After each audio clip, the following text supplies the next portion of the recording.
Bonjour à toutes et à toutes, bienvenue dans ce débat organisé par le Centre d'Action Laïque pour cette foire du livre 2021.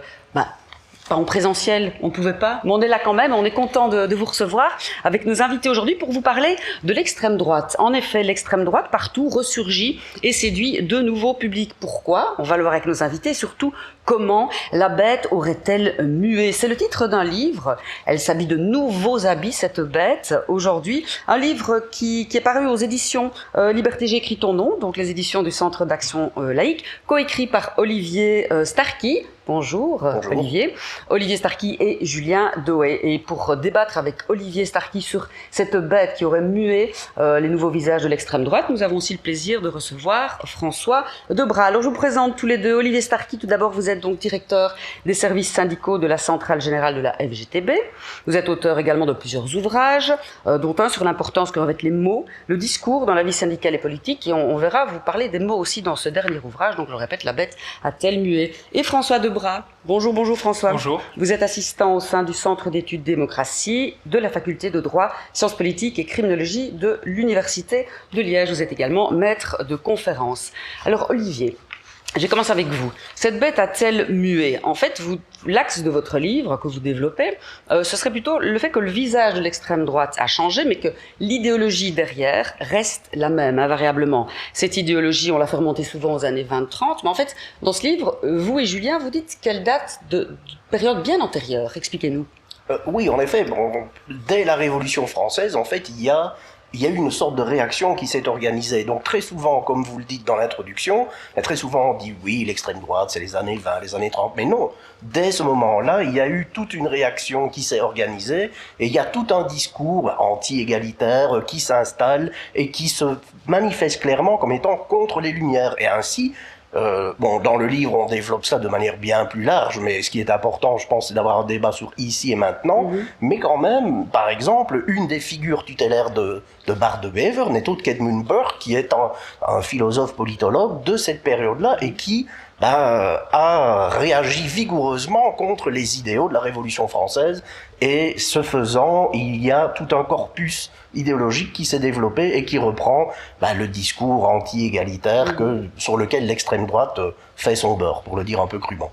Déjà à l'époque, même des idées complotistes. Vous relevez notamment que la Révolution française aurait été façonnée par les francs-maçons, et déjà à l'époque, qui est une idée complotiste de cette extrême droite naissante. Alors, on en vient aux années 30 et 40, montée du fascisme et du nazisme, avec les conséquences terribles qu'on connaît. À la fin de la Seconde Guerre mondiale, cette idéologie d'extrême droite reste présente. Dire qu'elle disparaît au lendemain de la guerre, ça c'est faux aussi, c'est trompeur. C'est trompeur. À la rigueur, on pourrait dire qu'il y a eu une brève césure entre 45 et 50. Donc parce que, faut pas expliquer plus. Voilà, pas de bon ton d'afficher quelques c'était pas trop tendance. Par exemple, donner comme prénom à son gamin Adolphe à l'époque, c'était moyen. Mais il y a eu une césure de 5 ans. Mais ce qui est important dans la césure, c'est très peu. Et donc ça veut dire qu'à partir des années 50, ça a repris sous diverses formes dans différents pays, parce qu'on ne peut pas dire que c'est limité, par exemple à la Belgique, mais en France, en Italie, ça n'a jamais, ça a cessé 5 ans, et donc, ça a constamment muet en quelque sorte. Et alors, là, et c'est là aussi, parce que ce qui est important dans le titre, c'est la bête a-t-elle mué? Tout est dans le point d'interrogation. Parce que on constate que oui, elle mue, oui, mais les invariants idéologiques restent. Et alors, ce qui se passe, c'est, pour le dire de manière un peu rapide, avec une petite métaphore, c'est, en fait, c'est un peu comme une douche moderne. Il y a 36 jets d'eau, mais c'est quand même la même eau qui sort. D'accord. L'image est plutôt sympa. François Debras, vous pourrez l'utiliser lors de vos cours à l'ULG. Est-ce que vous êtes d'accord avec cette idée, donc que la pensée anti-lumière est déjà très présente et que ça forme vraiment l'extrême droite? La pensée des Lumières, on peut en parler longuement avec Olivier, parce que c'est toujours cette question. Olivier s'intéresse aux mots et à l'utilisation des mots, aux thèmes et à une utilisation des thèmes. Et moi, mon travail au quotidien, c'est d'interroger les discours d'extrême droite, les thèmes. Et je crois qu'il faut vraiment déconstruire certaines idées, arrêter de dire moi je suis pour les Lumières, vous êtes contre les Lumières, moi je suis démocrate, vous êtes anti-démocrate. Et il faut un peu creuser la question et savoir comment on utilise ces termes. Parce que moi, je me rappelle c'était une publication de Wallerand Saint-Just, qui est un représentant Rassemblement National, qui disait en fait, aujourd'hui c'est la gauche qui est d'extrême droite.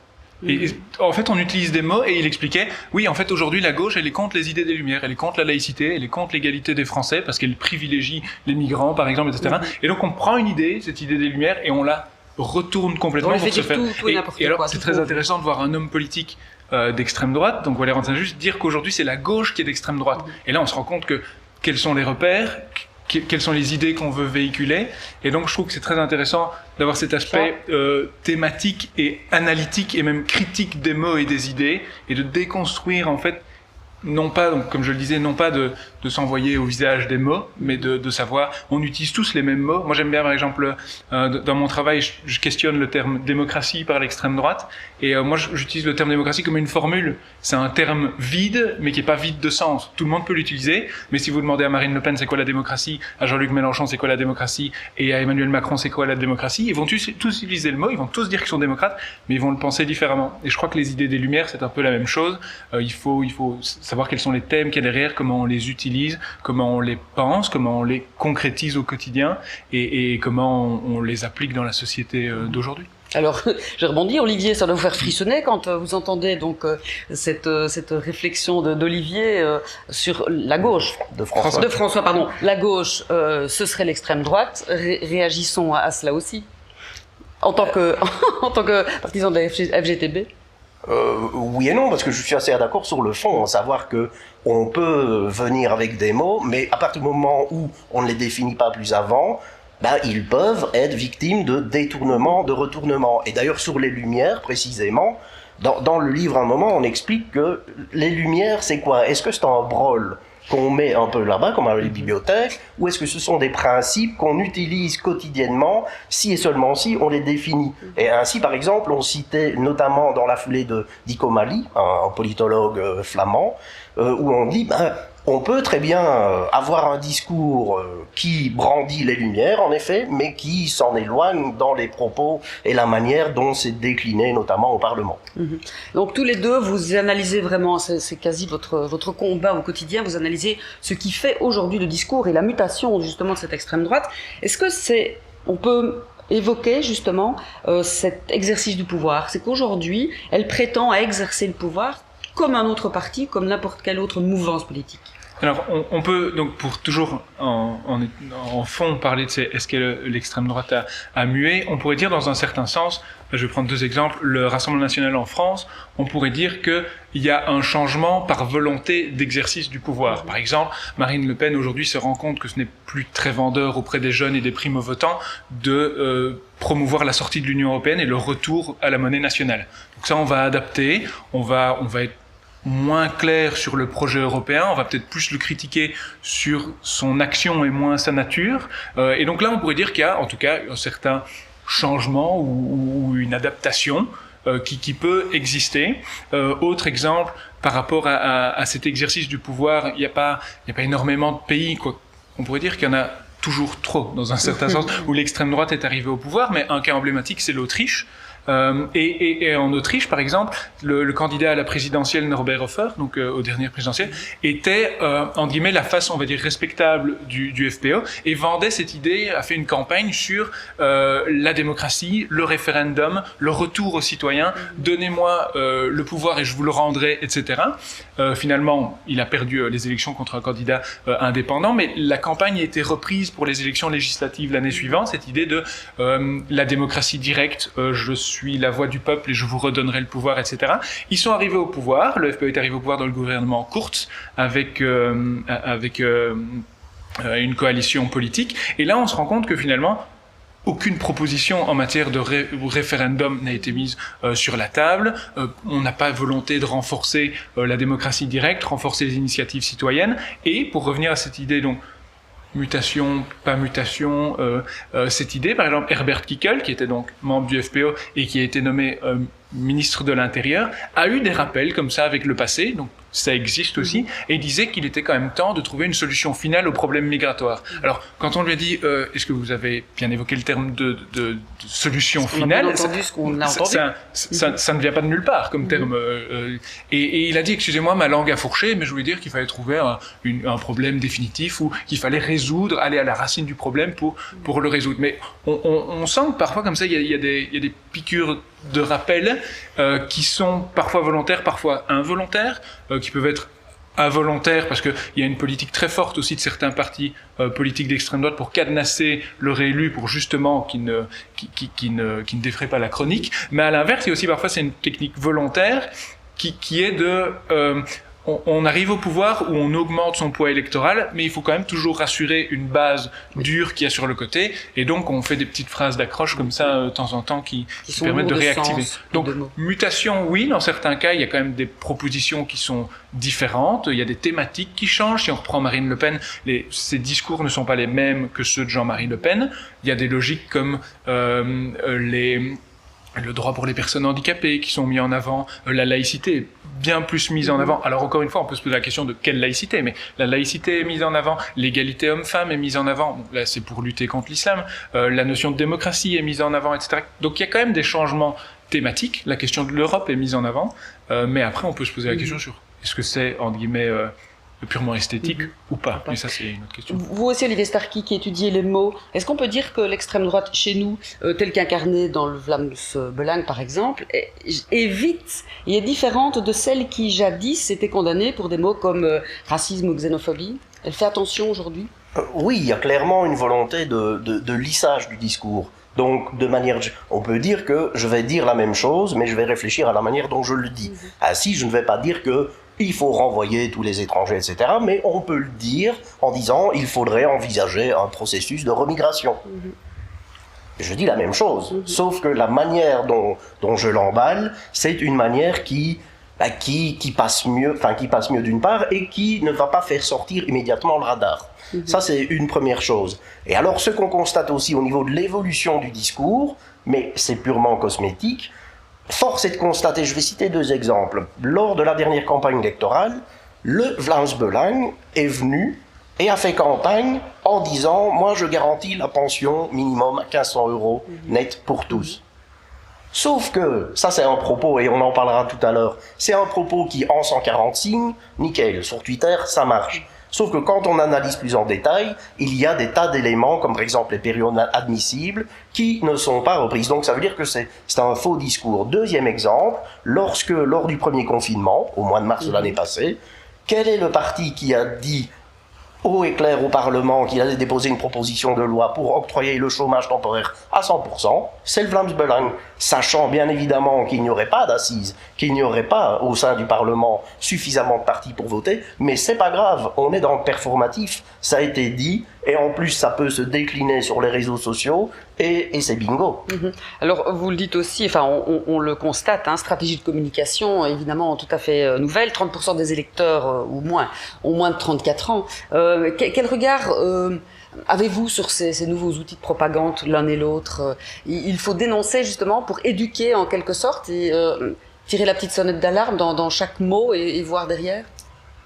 En fait, la question suscite de nombreuses réflexions et réactions. Premièrement, force est en effet de constater qu'il y a clairement un choix délibéré d'occuper ce terrain-là. Et donc, quand je dis d'occuper ce terrain-là, ça veut dire aussi d'y mettre les moyens, ce que d'autres partis ne font pas. Ce en quoi on peut aussi se poser la question, mais finalement, d'où viennent-ils ces moyens? Viennent-ils uniquement de la dotation publique? Oui, le Parti flamand a donc une chaîne de télévision depuis un an ou deux. Oui. Donc ça, c'est une chose. Et donc, ils occupent le terrain, et alors, ça, c'est plus dans le que faire, mais ça suscite de nombreuses réflexions. Est-ce qu'il faut, par rapport à ces trolls d'extrême droite, pour le dire un peu rapidement, faudrait-il constituer une armée de trolls qui doivent répliquer? Ou bien est-ce qu'à un moment, il faut considérer que peut-être que le silence est la meilleure manière de réagir? C'est une question ouverte, je n'ai pas la réponse, et on ne l'a pas. On la pose dans le livre, on se dit, voilà, c'est un phénomène, et sachant que lorsqu'on est sur les réseaux sociaux, par la concision, les 140 signes, on peut prendre quand même beaucoup de détours avec la vérité. Donc c'est quelle réplique est-ce qu'on peut apporter à ça pour pouvoir faire face, tout simplement. On le verra un petit peu plus tard dans la partie lutte, justement, comment lutter contre cette nouvelle extrême droite. François Debras, on le sait, alors de notre côté francophone, parce qu'on parle beaucoup des partis extrême droite flamands, évidemment, l'extrême droite est plus éclatée, plus désorganisée. Est-ce que on doit avoir moins peur chez nous, et justement il va falloir ouvrir l'œil parce que l'avenir n'est pas rose? C'est vrai que l'extrême droite est moins présente, elle est moins présente en Wallonie qu'en Flandre. Maintenant, il y a différents éléments. Bon, on pourrait dire aussi qu'il y a une logique, une compréhension du cordon sanitaire qui est différente au nord et au sud du pays. On pourrait reposer, et la question est posée dans le livre aussi, sur le cordon sanitaire, son utilité, son application, etc. Et on pourrait en discuter aussi. Entre guillemets, on pourrait dire qu'en Wallonie, on a la chance, en fait, de pouvoir appliquer le cordon sanitaire, puisque finalement, ça touche peu de monde, mais il faut voir la question dans le sens. Peut-être que c'est parce qu'on l'applique qu'il y a peu de monde aussi. Donc, il faut toujours avoir les deux logiques en tête. Maintenant, ce qu'il faut garder en mémoire, c'est que ce n'est pas parce qu'il n'y a pas de parti politique d'extrême droite, qu'il n'y a pas d'idée d'extrême droite qui traverse le spectre politique, et on s'en rend parfois très bien compte avec des sondages qui sont faits par la RTBF ou par différents médias ou différents quotidiens. C'est de voir parfois le soutien de certaines personnalités politiques flamandes qu'il y a auprès des francophones qui soutiennent certains partis politiques flamands, qui soutiennent certaines personnalités politiques, ou, je vais dire autrement, c'est pas parce que certaines personnes n'ont pas la possibilité de voter pour un parti d'extrême droite, qui n'ont pas une idéologie d'extrême droite, qui ne sont pas racistes, qui ne sont pas homophobes, qui ne sont pas xénophobes, etc. Les logiques existent partout et existent dans d'autres partis politiques aussi. En Belgique, c'est pas trop le cas, mais par exemple en Espagne, pendant de nombreuses années, il n'y avait pas de parti politique d'extrême droite. C'était peut-être une des raisons, c'était le passé franquiste du pays, mais c'est pas pour ça que les partis de droite en Espagne n'étaient pas occupés par un certain électorat et par certains représentants politiques d'extrême droite. Donc il faut toujours faire attention à cette idée de croire s'il n'y a pas d'extrême droite, c'est qu'on vit dans le meilleur des mondes. Oui, d'ailleurs, les partis, ou en tout cas le Vlaams Belang, essayent de mettre à l'agenda des idées d'extrême droite. Le but étant effectivement de distiller dans l'agenda politique des autres ces idées-là. Oui, bien sûr, et il faut voir des exemples très concrets. Les centres fermés, par exemple, ça a été mis en place par un gouvernement qui n'était pas d'extrême droite, mais à l'origine, l'établissement d'un centre fermé, c'est un concept qui est né à l'extrême droite et qui a été utilisé, qui a transpercé le spectre politique, et il faut le voir dans les deux sens. L'extrême droite agit, mais il faut aussi avoir un peu d'autocritique, et certains partis politiques récupèrent des idéologies d'extrême droite parce qu'elles sont ces vendeurs aujourd'hui. On peut le voir, encore une fois, c'est toujours difficile d'analyser le cas de la Wallonie ou de la communauté française, mais en France, on s'en rend bien compte quand on a des personnalités politiques de droite ou de gauche qui lancent la question de la suppression de la nationalité, qui lancent la question du durcissement sécuritaire, etc. On peut se poser la question de savoir, tiens, d'où viennent ces idéologies, par qui elles ont été lancées, quelle est la pensée finalement qu'il y a derrière, ou où est-ce que cette idée est née. Et c'est pas toujours le propre de la gauche ou de la droite. Parfois c'est vraiment une utilisation pour toucher certaines personnes, toucher certains publics, maximiser son poids électoral, ou parfois c'est par honnêteté aussi de dire il y a une question qui se pose dans la sphère publique et on va essayer d'y répondre. Olivier Starky, l'extrême droite, vous le dites dans le livre, n'est forte finalement que parce que nous sommes faibles. Vous reprenez la phrase de George Orwell, quand l'extrême droite progresse chez les gens ordinaires, c'est d'abord sur elle-même que la gauche devrait s'interroger. La gauche, vous pensez à laisser le champ libre à l'extrême droite ? Ça rejoint, et c'est d'ailleurs en complément à ce que François vient juste de dire, c'est à partir du moment où... allez, je réponds par une question un peu provocatrice. Le fameux plan en 70 points du Vlaams Belang, on n'a pas besoin que le Vlaams Belang soit au pouvoir, puisque à l'heure actuelle, on peut considérer que ce plan-là a été grandement réalisé par des partis traditionnels, et quelquefois en Flandre aussi, le parti, le SPA, maintenant Vooruit, n'hésitez pas à les butiner là-dedans. C'est la vraie question, et c'est pour ça qu'on dit aussi que nous, on ne lutte pas contre les partis d'extrême droite, on lutte contre les idées d'extrême droite. Et ça veut dire qu'il y a tout un travail qui doit être fait par rapport à l'hégémonie culturelle. Et un travail qui doit être fait par le fait qu'à partir du moment où l'extrême droite arrive à imposer ses cadrages, eh bien c'est elle qui donne le là dans le débat politique, c'est elle qui définit l'agenda. Et c'est là où je réponds à la citation de George Orwell, on dit « force est de constater que la social-démocratie, dans les années 80, a fait un choix, ou a fait un pari. Elle s'est dit, est-ce qu'on continue de s'opposer au capitalisme, ou est-ce que, face au néolibéralisme, son Thatcher, Reagan, etc., est-ce qu'on décide d'essayer de s'en accommoder? Et ça va, c'est la troisième voie, c'est Die Neue Mitte en Allemagne, et ça s'est un peu moins décliné en Belgique francophone, mais l'État social actif, le SPA, Frank van den Broek, qui à l'heure actuelle était vraiment dans cette mouvance-là, et ce faisant, ce qui s'est passé, c'est qu'il y a eu à un moment un abandon de la classe ouvrière et des classes populaires. Classe populaire, et ça, faut toujours le souligner, qui ne vote pas nécessairement, ne se jette pas nécessairement dans les bras de l'extrême droite. Si on regarde en Grande-Bretagne, le premier parti en Grande-Bretagne, donc après la troisième voie, c'est l'abstention. Donc ce sont des électeurs qui considèrent qu'on ne leur parle plus. Et à partir du moment ils disent, dans ces cas-là, moi je ne m'en préoccupe plus et je me réfugie dans l'abstention. Et donc il y a eu à un moment un abandon, et on peut aussi citer la boîte à idées Terra Nova en France, qui conseille clairement à François Hollande, pour gagner les élections, tu dois viser la classe moyenne, et donc tu abandonnes ton ancien cœur de cible, pour le dire un peu en termes mercatiques. Et donc, on est arrivé à cette situation-là, et à un moment, il ne faut pas s'étonner que, face à ce positionnement-là, face à Tina, there is no alternative, eh bien, il y a une sorte de désenchantement qui est un terreau fertile et vif, et qui permet, d'autant plus que le discours est lissé, qui permet des légers glissements. Même question pour vous, François Debras. Pensez-vous, comme le suggèrent Olivier et Julien Dauet dans leur livre, que si l'extrême droite est forte, c'est que nous sommes faibles? Je crois qu'il y a de multiples raisons qui font que l'extrême droite monte aujourd'hui. Il y a bien sûr cette idée de perte de confiance de la part de bon nombre de citoyens, et énormément de sondages montrent que les individus perdent confiance entre plein d'institutions, les partis politiques, le système politique, les journalistes, les universitaires, etc.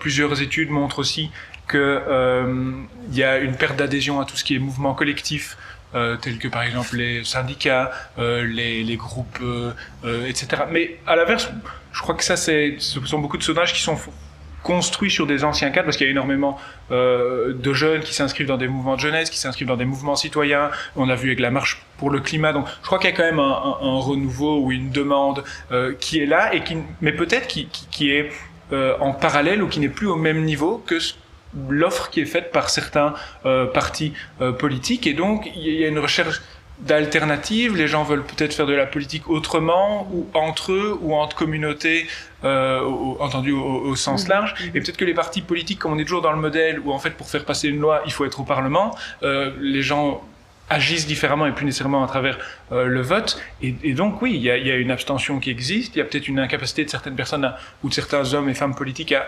contacter ou à toucher un électorat, là où à l'inverse l'extrême droite est très forte pour toucher. Moi, je connais beaucoup plus le cas français, mais les discours de Marine Le Pen sont empreints de cette idée de recherche d'espoir, de renouveau, d'identité pour la jeunesse.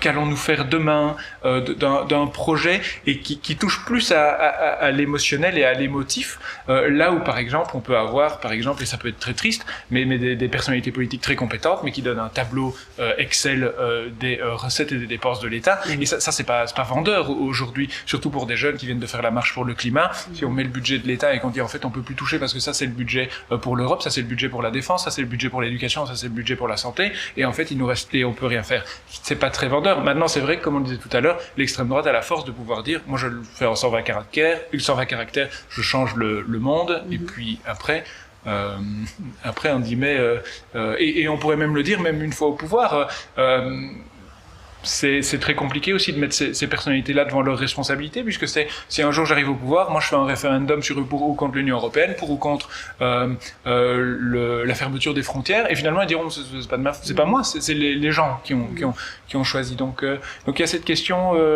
qui est très compliquée de savoir pourquoi l'extrême droite monte. Il y a énormément de facteurs, bien sûr, crise économique, on pourrait dire, perte de confiance, démocratie malade. Démocratie malade, faut voir quelle démocratie, encore une fois. Oui, après l'idée de la gauche aussi, on le sait peut-être un peu moins, mais je reviens avec mon cas autrichien, le SPO en Autriche a fait plusieurs alliances avec l'extrême droite au niveau régional, mais ça a créé des tensions, faut pas croire, ça a créé énormément de tensions au sein du parti, et il y avait des des localités du parti qui étaient opposées et le SPO a été traversé comme ça par faut-il faire alliance ou pas avec ces personnes, quel projet politique on fait, est-ce qu'on doit encadrer certains et pas d'autres, etc. Ça pose énormément de questions.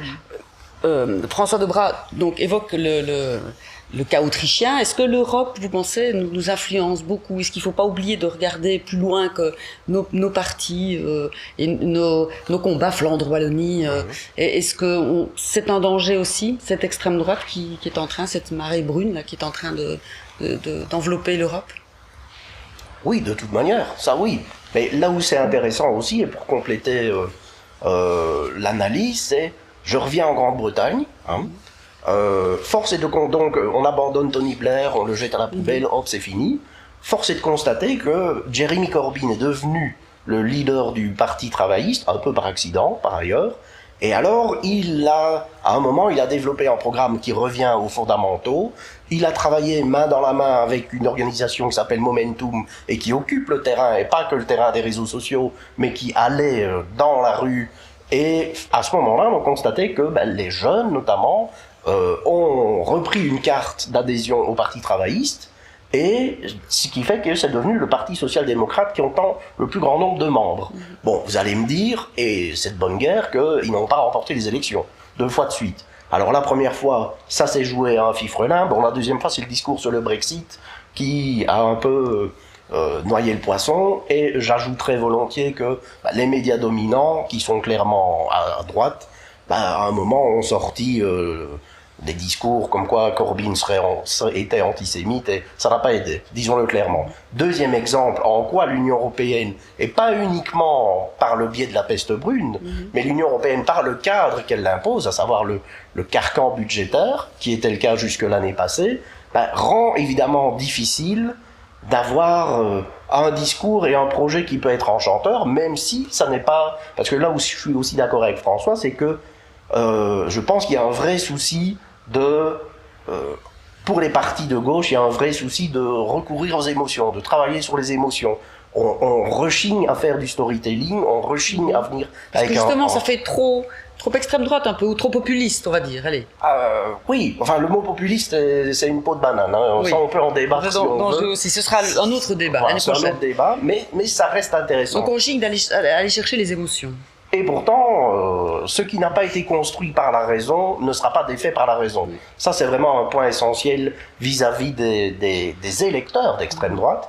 Et alors, pour revenir sur l'Europe une fois de plus, on constate aussi que au Portugal, Parti social-démocrate, malgré le carcan budgétaire, arrive par le biais d'une alliance avec un soutien de l'extérieur du Parti communiste et des Verts, arrive quand même à reconstruire, à redonner des droits aux travailleurs et aux citoyens. Donc il y a quand même... On ne peut pas tout mettre sur le dos de l'Union européenne, pour le dire un peu rapidement. Très bien. Avant de clore ce débat et d'envisager les luttes dans cette dernière partie, un mot sur une vraie menace que pointent beaucoup pour la sécurité intérieure de la part de groupuscules d'extrême droite très violents. C'est une montée aussi de cette violence qui pourrait faire peur. François Debras et puis Olivier Starky. Oui, c'est sûr que c'est toujours un phénomène un peu paradoxal. C'est de voir quand on a un parti d'extrême droite qui, ce qu'on appelle aujourd'hui, qui fait la course vers le centre, ou qui est celle de se dédiaboliser ou de se normaliser, etc. On a un parti d'extrême droite donc qui va adapter ses propos, qui va par exemple ne plus être hétérophobe mais hétérophile, c'est-à-dire on va plus critiquer l'autre mais on va se défendre soi, on va plus parler de race, on va parler de culture ou de religion, on va plus parler on va adapter comme ça, on va être plus dans l'implicite. En parlant d'implicite, il y avait un très bel exemple à ce niveau-là, c'était dans les années 90, avec l'apparition des législations contre la haine raciale, etc., Jean-Marie Le Pen avait cette phrase qui disait « La culture marocaine est si belle que ça serait dommage de la mélanger avec la nôtre ». Donc ça peut revenir sur cette idée de finalement qu'est-ce qu'on dit et comment on le dit. Donc là, on défend la culture marocaine en disant qu'elle est magnifique, mais on la veut quand même pas chez nous. Donc on a toute une transformation du discours, toute une transformation des propos, et alors on va trouver certaines personnes qui étaient, j'ai envie de dire, dans l'extrême droite dure, qui vont plus du tout se retrouver dans ce type de parti politique, qui vont se retrouver à travers certains sites internet, certains groupuscules, certaines associations, qui vont créer en fait Leur mouvance. Là où ils diront que le parti politique les a trahis, ne veut plus rien dire et est devenu comme les autres, on crée, et là on peut trouver, là c'est beaucoup plus difficile à étudier parce qu'on est dans des milieux beaucoup plus opaques, on est dans des individus qui sont beaucoup plus fermés, avec une idéologie beaucoup plus spécifique ou entre guillemets qui renvoie plus à des réalités historiques telles qu'on peut les connaître et à des codes tels qu'on les connaît. Aujourd'hui, c'est difficile. L'extrême droite, avant, c'était facile. C'était celui qui était en costume militaire, qui paradait, qui avait un drapeau et qui distribuait Mein Kampf. Aujourd'hui, on n'est plus du tout dans ce modèle-là dans la plupart des cas. Il y a encore un peu Jobbik ou Obdoré en Grèce qui se retrouvent dans ces modèles-là, mais ça reste des cas plus spécifiques. Maintenant, on met un petit jeune qui met plus de veston et qui va dans les banlieues pour dire bonjour et moi aussi je connais votre détresse, etc. Mais à côté de ça, c'est vrai qu'il y a tous des groupuscules violents qui existent, qui émergent, qui répandent et avec la force d'Internet, c'est qu'on n'a pas besoin d'être beaucoup pour être entendu. Et leur idée est encore différente. Leur idée n'est pas de prendre le pouvoir, mais comme on le disait tout à l'heure, de véhiculer certaines idées et de faire percoler certaines idées, de répandre certaines idées, et à la limite peut-être pas eux de gagner, mais de faire perdre les autres. Et on est face à des phénomènes difficilement contrôlables, des individus qui peuvent, devenir violents ou aller dans la rue, etc. Avec des partis d'extrême droite qui sont peut-être bien contents, qui ne les calment pas. C'est pas eux qui véhiculent l'idée, mais l'idée encore une fois, ça dépend. Il faut toujours savoir, il y a toujours cette différence entre quand un président ou une présidente de parti politique s'exprime, il faut toujours poser la question devant qui et à quel moment. Un président de parti politique ne s'exprime pas en campagne électorale comme il s'exprime en réunion de bureau politique. Et pour reprendre cet exemple-là, quand il y a eu le phénomène des personnes aux États-Unis qui sont montées à l'assaut du Capitole, Marine Le Pen a tout de suite dit que ça, c'était pas la démocratie. La démocratie, c'est respecter le débat, la liberté d'expression, et ça ne doit pas être violent. Maintenant, c'est pas pour ça que dans le Rassemblement national, il n'y avait pas certaines personnes qui étaient d'accord, qui étaient pour, etc. Mais il faut toujours se poser la question sur qu'est-ce qu'on dit, devant qui, à quel moment, pourquoi, lié à quelle thématique. Donc oui, les partis, certains représentants d'extrême droite peuvent parfois, je sais pas, moi je dirais se réjouir de certains groupuscules d'extrême droite, mais il y en a aussi qui essayent justement de prendre leur distance pour montrer que c'est eux la face respectable. Et je dirais même l'inverse, qui est très intéressant. L'AfD en Allemagne, donc qui est un parti d'extrême droite allemand, est un des partis qui est les plus critiques vis-à-vis de la violence et qui n'hésite pas à dire, regardez en fait, vous dites toujours que c'est nous les violents, c'est nous les méchants, mais c'est l'extrême gauche, c'est les syndicalistes, c'est des groupes comme Antifa, etc. C'est eux les violents, c'est eux les extrémistes, les terroristes, etc. C'est eux qu'il faut interdire. Donc c'est toujours très difficile en fait, et encore une fois il faut essayer de vraiment déconstruire les discours, déconstruire le contexte, déconstruire les idéologies qui sont véhiculées à travers toutes ces idées, parce que dire que l'extrême droite est en faveur de la violence, c'est pas si simple que ça en fait dans les faits. Voilà. Que faire pour lutter, messieurs? Olivier Starky, je m'adresse au directeur des services syndicaux de la centrale, donc FGTB. Est-ce que, par exemple, les syndicats pourraient jouer un rôle dans cette lutte, pensez-vous?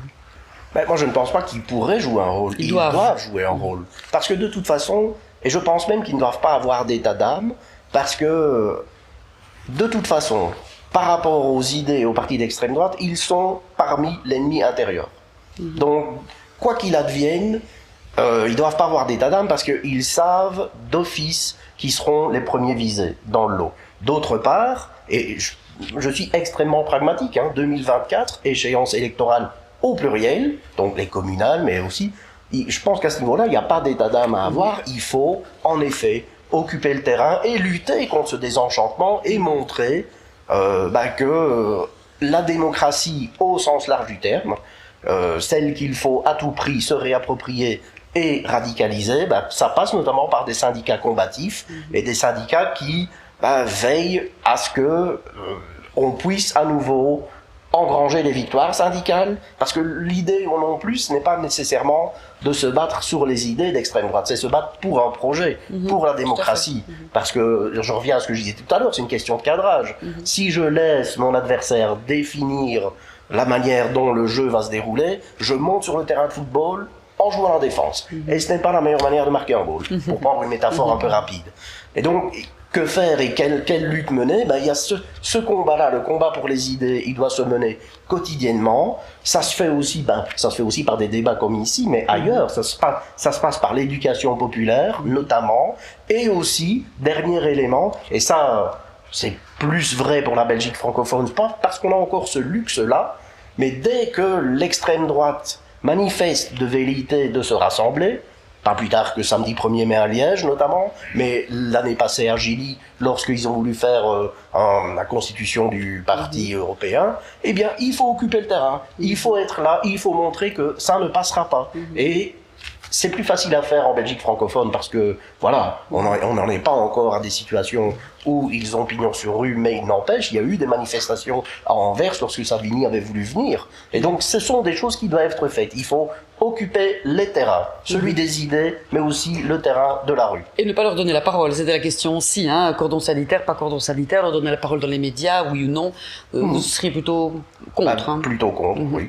Vous parlez aussi, pour terminer avec vous, de contre-populisme dans le livre. Oui, ben justement, c'était... contre-populisme à partir du moment où on considère que, d'abord, le populisme, ça n'est pas une idéologie politique, c'est une méthode de faire de la politique. Et ça peut être une méthode de faire de la politique qui permet de reconstruire un nous inclusif, j'insiste, contre un eux, c'est-à-dire eux. Un nous inclusif où on décide que, oui, en effet, on va construire une identité politique en identifiant des ennemis.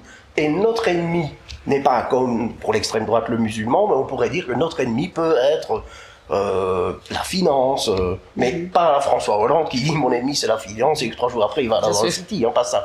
Mais donc construire la finance, les actionnaires et avoir un discours qui construirait à nouveau un projet et une identité à laquelle sur lequel un vrai projet de se société construire. où tout le monde pourrait s'y retrouver. C'est ça. Et alors, on l'appelle contre-populisme, voilà. C'était plus il fallait trouver une manière de désigner la chose, mais c'est plus le projet qui est derrière que le nom qu'on lui adosse.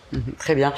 François Debras, pour terminer aussi, comment lutter contre cette extrême droite, cette bête qui aurait mué Ça c'est ma force ou ma faiblesse, ça dépend comment on le prend. À l'université, on est plus dans les idées et moins dans le terrain. Donc je laisse l'idée du combat de terrain l'idée et puis le combat.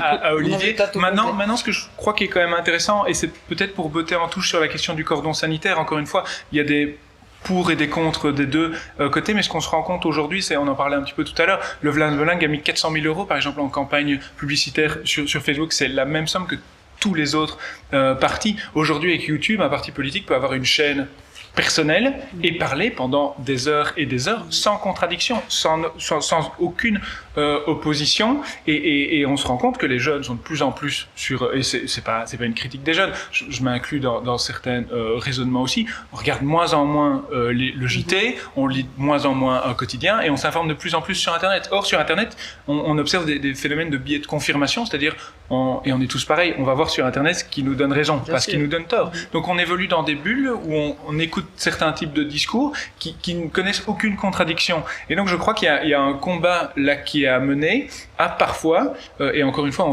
revient par rapport à ce qu'on disait tout à l'heure, ne pas simplement dire vous êtes d'extrême droite, moi je suis démocrate, et le parti en face dira non c'est moi le démocrate et vous êtes liberticide, etc. ou autre. Et c'est cette idée de dire voilà, je vais avoir entre guillemets l'honnêteté de reconnaître que vous utilisez le mot démocratie comme moi.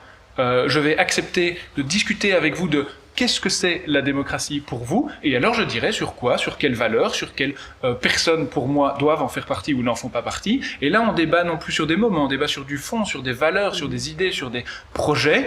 Et je pense qu'une fois qu'on touche plus le nerf de ces projets. Après, on peut encore sanctionner sur est-ce qu'il a été mis en application quand on a été élu ou pas, mais je crois que c'est vraiment ça qu'il faut avoir, c'est arrêter de s'opposer sur des mots et vraiment creuser des projets et parler contenu et débattre de contenu et ne pas laisser et pas être chacun dans son coin à parler pendant 1 heure d'idées abstraites ou de grands termes tels que l'avenir de l'Union européenne. Moi, la démocratie que j'ai, elle sera belle et glorieuse pour tout le monde. Je crois qu'il faut vraiment, et j'en ai bien conscience, c'est pas facile à faire. Ça prend du temps, ça prend de l'énergie, ça prend énormément d'explications, et moi-même, j'ai pas toujours le temps non plus de me renseigner sur tout ça, mais je crois que c'est une piste en tout cas.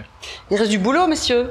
Mais on va se retrousser les manches, on va s'y atteler. Bien sûr. Et puis on va proposer évidemment au public de lire. Hein. Ça va être pour continuer ce débat, la lecture donc de ce livre aux éditions Liberté, j'écris ton nom. Julien Dewey et Olivier Starky, La bête a-t-elle mué? Merci beaucoup, messieurs, d'avoir accepté notre invitation du Centre d'Action Laïque. Et merci à vous de nous avoir suivis, d'avoir choisi de nous suivre. À très bientôt. Au revoir.